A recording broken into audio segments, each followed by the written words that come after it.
श्री सत्यनारायण व्रत कथा। ओम नमः श्री सत्यनारायण। सर्व संकट नाशक, सर्व मनोकामना पूर्ण करने वाले श्री हरि विष्णु के सत्य स्वरूप भगवान श्री सत्यनारायण को कोटि कोटि प्रणाम। आज हम उस पावन व्रत की कथा सुनते हैं जिसे श्रद्धा और विश्वास से करने पर भगवान स्वयं भक्तों के जीवन में चमत्कार करते हैं। एक समय की बात है, नैमिषारण्य में महर्षि शौनक सहित 88,000 ऋषि एकत्र हुए।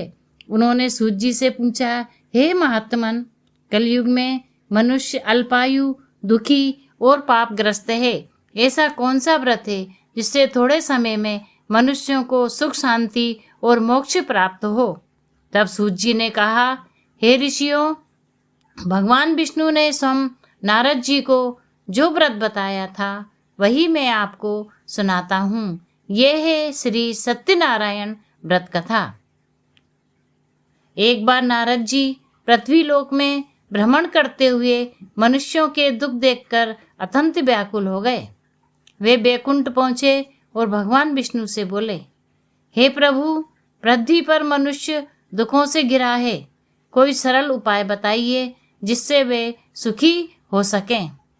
भगवान विष्णु मुस्कुराए और बोले, हे नारद, सत्यनिष्ठ होकर श्री सत्यनारायण व्रत करने से मनुष्य के सभी दुख नष्ट हो जाते हैं। फिर भगवान ने व्रत की विधि और कथा विस्तार से बताई। पहला प्रसंग, गरीब ब्राह्मण।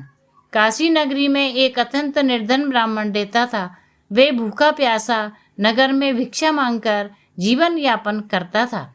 एक दिन भगवान सत्यनारायण वृद्ध ब्राह्मण का रूप धारण कर उनके पास आए और बोले, वत्स, तुम इतने दुखी क्यों हो?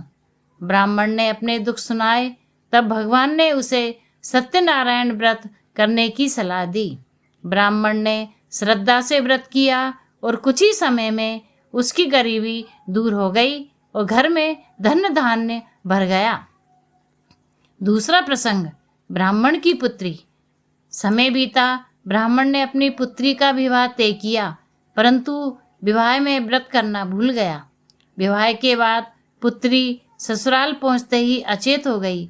सब घबरा गए। तब ब्राह्मण को याद आया, ये सब व्रत भूलने का परिणाम है। उसने तुरंत व्रत किया और भगवान से क्षमा मांगी और कृपा से पुत्री स्वस्थ हो गई।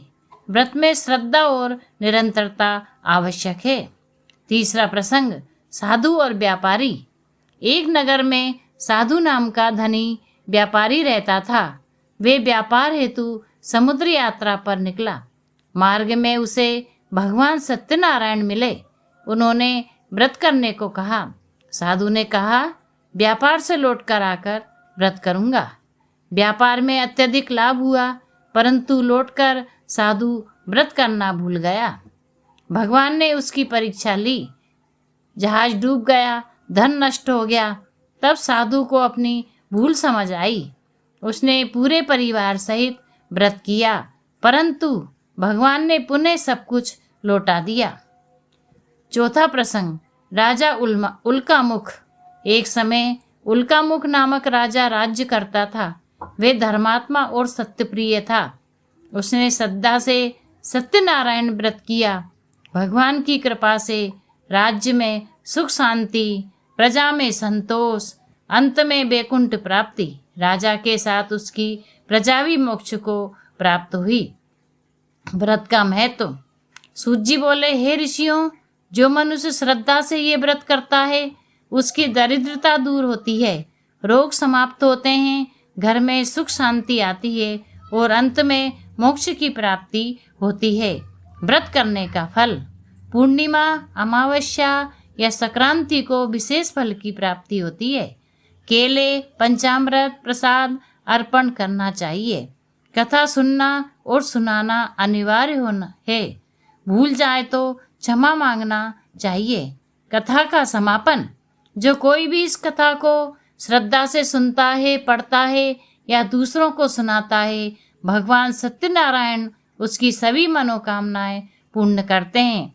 बोलो श्री सत्यनारायण भगवान की जय। ओम नमो नारायण, ओम नमो नारायण।